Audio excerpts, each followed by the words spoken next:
People say rugby is a game played like hooligans, played by gentlemen or something like that. I'm not quite sure. This is Rassie Erasmus. But just 2 decades prior, this was Rassie Erasmus. Well, he was actually ankle tapped there, otherwise Chester, I think, was in big trouble. A former player, captain, and leader, Johan Rassie Erasmus is one of the greatest coaches the world has ever seen. Even though Rassie was a standout player, Erasmus gives chase, and so does Justin Swart. He got a hand to it, and Erasmus will get the try. Lovely following up there by Johan Erasmus. It is his current stint as Springbok head coach that has solidified his legacy.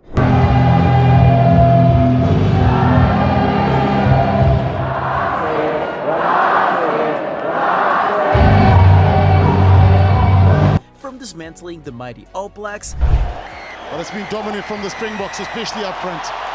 Well, absolutely dominant. winning successive Rugby World Cup trophies, And for the second time, he raises it as South Africa are crowned world champions. This is the most feared coach in rugby today. The legend, known as Rassie, was born on November 5th, 1972. He grew up in the small eastern Cape town of Dispatch. Rassie began his rugby career in the province, but had to contend with a variety of other issues as well. Unfortunately, his father was a full-blown alcoholic. In his autobiography, Rassie often mentions how hard it was growing up under these circumstances. Erasmus would mention how his father pranced around the house in just his underwear, especially when the drinks were flowing. Moreover, Rassie has also tried to protect his father, who often kept the young man at home. Rassie recalls how he had to keep people away from his home. The idea of this was to spare his father the embarrassment of others seeing him in such a bad condition. It would essentially be a young boy protecting his father. This left a deep scar, but it also made Rassie the hard man he is today. Once he finished high school, Erasmus was offered the opportunity to continue studying. He chose the coveted University of the Free State, or Shimless as they're commonly known. This was one of his best decisions and saw Rassie evolve into the kind of person we have come to love. Or hate today. By 1994, South Africa had already undergone a transformation, but it was also the same year Rassie got his first shot at professional rugby. He made his debut for the Cheetahs in the local Currie Cup competition. Ready to charge. Erasmus. Good running by Johan Erasmus, and he's in.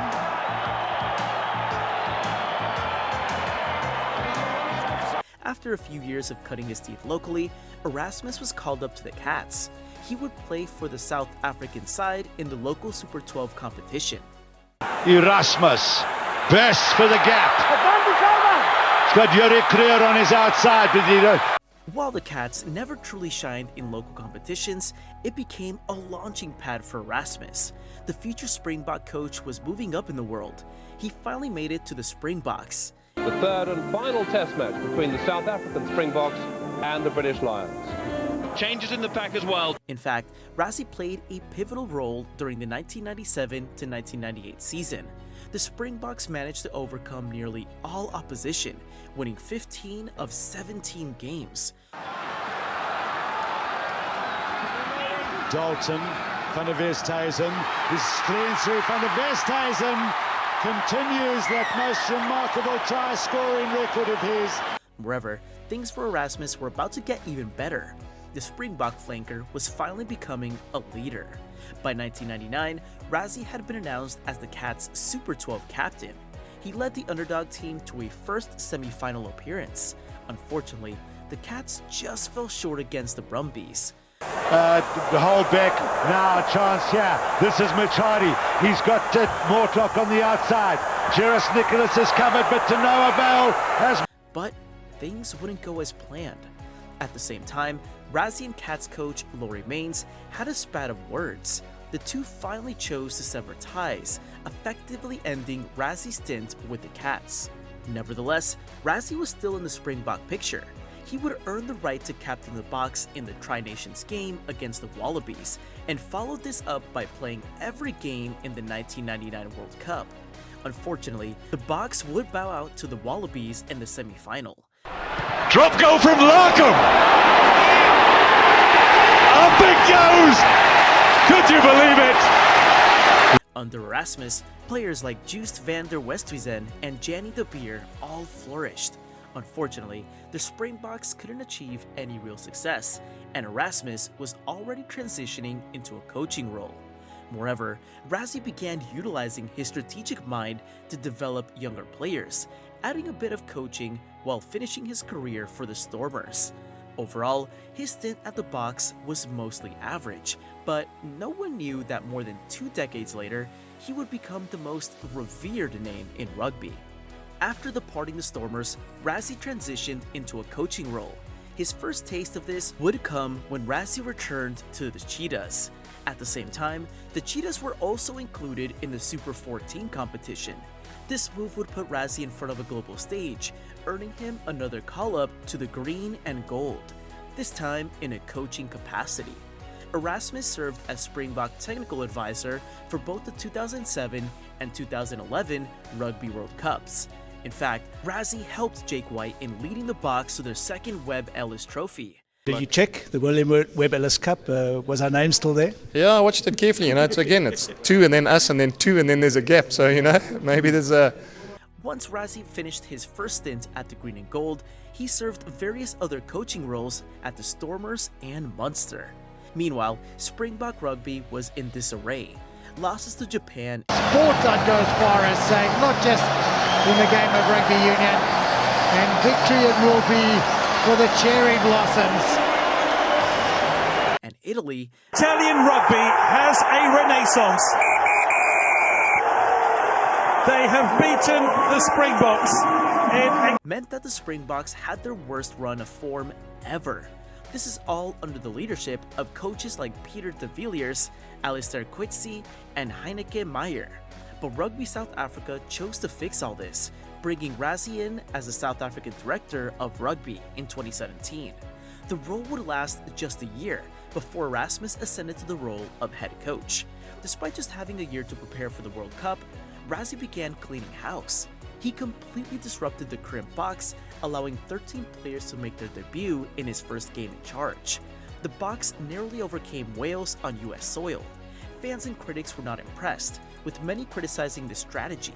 Experts felt that the established Springbok way was tradition and had to be followed, but as the 2023 Wallabies have proven, there is always room for change. Thanks to this new tactic, Rassie led the Boks to win the Rugby World Cup in Japan. Despite an early loss to New Zealand, Off to a winning start. They have beaten South Africa by 23 points to 13. Rassie rebounded, winning the final against England in sensational fashion.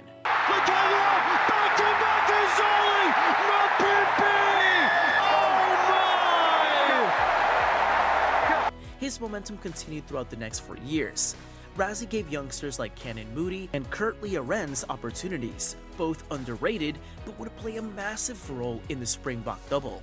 Just 4 years after success in Tokyo, Rassie would once again lift the trophy in Paris. The question is, how did he manage to do this? It is absolutely essential to understand how Rassie could transform the Springboks in a matter of months, but it's actually much simpler than you think. One of the first moves he made was getting rid of many players who didn't contribute to the team. Now, we won't be mentioning any names, Elton Janchis. Rassie never feared losing, so he'd use non-essential games as a way of building new players. This would see the rise of stars like Cheslin Kolbe and Sia Kolisi. Rassie lost numerous games, but his players were young, and each game was another bit of experience.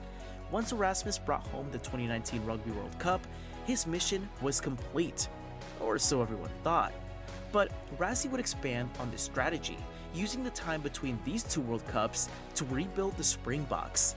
But it wasn't just Rassie's means of introducing new players. He was also a master strategist. So, let's break this down. The Springboks are known for their dominant forward game. They love to scrim and do the driving maul. However, the running game was often seen as lacking. This was the main talking point when the Boks lost to New Zealand in the 2019 pool stages of the Rugby World Cup. The Boks persisted with their forward dominant style, narrowly beating both Wales and Fiji in the knockout stages. Meanwhile, England knocked out the All Blacks in the other semi-final, using a dominant forward game that reassembled that of the Springboks. Youngs!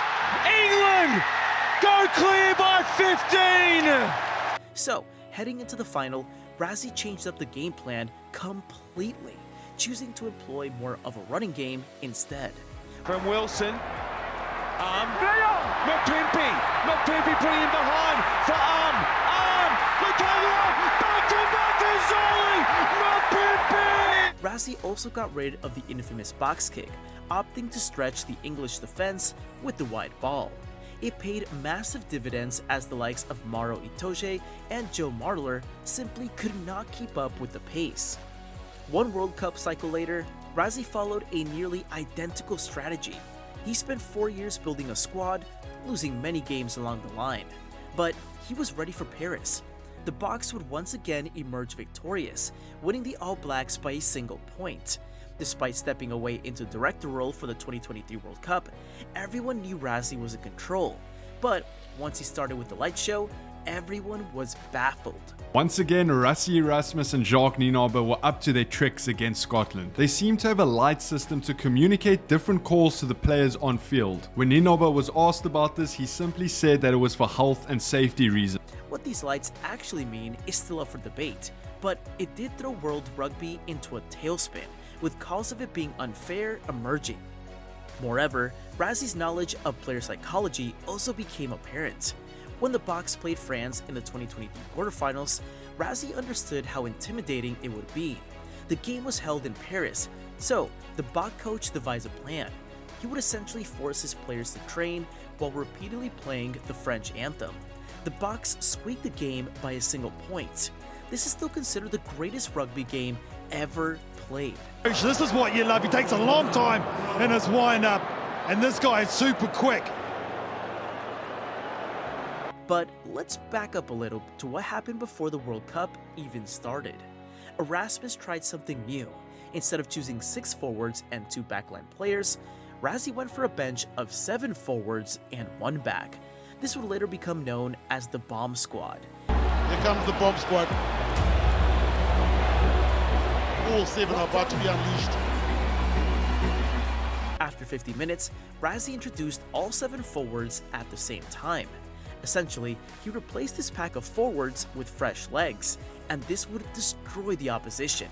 No one had an answer to this new tactic, especially when the Springboks opted for a scrum with 7 new players on the field. Moreover, fans become frustrated, forcing World Rugby to penalize scrums instead of repeatedly resetting them. This shift to more aggressive refereeing would once again provide Erasmus with a golden opportunity. Knowing that he had by far the most powerful forward, Erasmus made sure his side always kept the ball inside the scrum, waiting for a penalty. The Springboks would go as far as choosing a scrum from a free kick. Once they earned the penalty, the Boks could clear their lines while retaining position. If the ball is within kicking distance, Erasmus trusts Handré Pollard. His forwards would continue earning penalties, allowing the Iceman to keep knocking them over. It became a strategy that no one could counter, and meant that the Boks were basically unbeatable, especially in close games. World Rugby intervened in 2024, banning teams from calling a scrum when awarded with a free kick.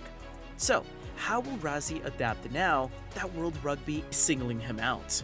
Following the departure of Jacques Nienaber as Springbok head coach in 2024, Rassie once again took the reins. He spent most of the year focusing on talent development. However, his on-field strategy became more fluid. The Springboks were more comfortable playing the loose game, essentially rebranding the green and gold and rendering defenses useless. But perhaps his biggest advantage was the way in which Rassie developed young talent. He gave youngsters who didn't even make the provincial sides an opportunity. Players like Sasha Finberg Gomezulu, Andre Hugo Venter, who happens to be his future son-in-law, and Cameron Hanekom an opportunity. All these youngsters excelled. Following the World Cup, the retiring crop of players like Wayne Vermeulen found themselves with coaching roles, and now with the return of Felix Jones, Rassie also has a dream team of coaching staff. After a highly successful 2024, Erasmus was looking to the future for 2025. In early February, he announced a new squad of 56 players. 13 are uncapped, which indicates that South African is once again doubling down on youth. Perhaps the question you should ask is Rassie building for the next World Cup, or do he intend to shore up Springbok rugby for the decades to come? From a youngster in the Eastern Cape with an alcoholic father to Springbok captain and now doubled World Cup champion, there isn't anyone like Rassie Erasmus, and it seems like he's just getting started. Is it finally time for the All Blacks and the Irish to panic? Let us know in the comments below.